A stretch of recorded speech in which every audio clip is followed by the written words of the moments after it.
Putang ina. Nasaan mo naman yan?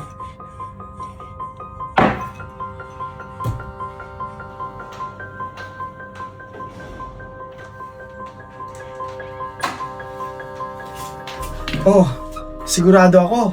OT na naman idadahilan mo. Ano? Araw-araw OT? Di ka naman yung mayaman. Yung mga obligasyon mo dito sa bahay, hindi mo na nagagampanan. Wala ka ng oras sa pamilya natin. Puro ako na lang. Pwede ba? Pagod ako. Masakit ulo ko. Sawang-sawa na ako sa mga ganyang dahilan mo.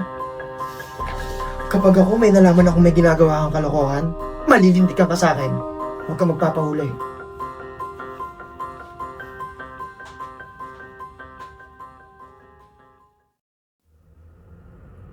Besh, hindi ko na alam. Nahihirapan na ako eh. Naiintindihan ko sitwasyon mo, Bes. Patagan mo lang loob mo. Patunayan mo na mahal mo siya kahit pa ganito na sitwasyon niya. Mahal ko naman talaga siya eh. Ayaw ko siyang mawala pero anong gagawin ko? Hindi ko na alam.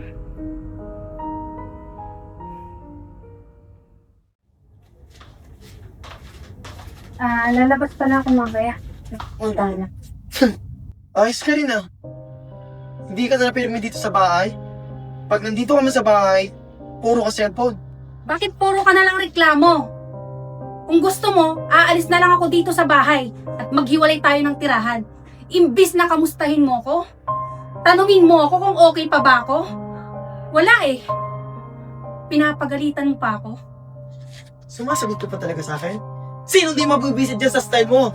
Simula nung lumipat ka sa trabaho mo na yan, hindi na kita makausap ng maayos. Ano ba pinagmabalaki mo, ha? O baka naman... O baka ano? Yan yung hirap sa'yo. Pinag-iisipan mo ko ng masama. Ginagawa ko naman lahat sa'yo. Bakit? Kulang pa ba sa paningin mo? At talagang tinataasan mo pa ako ng boses? Bastos ka! Gago to ah.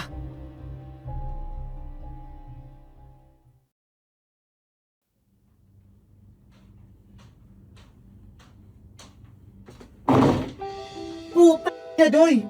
3 AM? Seryoso ka? Sa dami ng tawag ko sa'yo, ni isa wala kang sinagot. Saan ka galing, ha? Tumawag ako sa trabaho mo, sabi nag-undertime ka daw. Ano? Takin na tititigan mo na lang ako? Wala ka na idadaylan? Okay! Sige. Aaminin ko na sa'yo.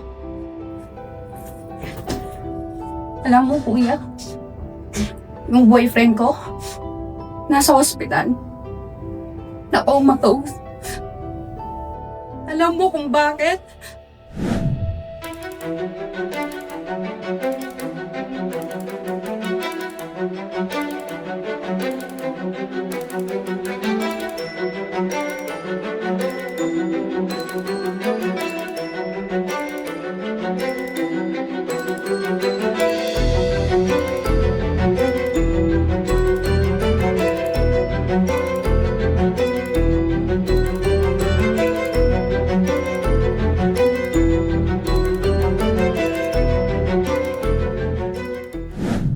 Nakuha mo ba akong sunduin man lang kahit sa kanto?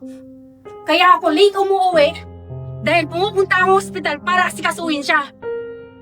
Hindi ko nga alam eh kung magigising pa siya. Pasensya ka na, tol. Hindi ko alam may ganyan ka palang pinagdadaanan. Kamusta na siya? May mga kailangan pa sila doon?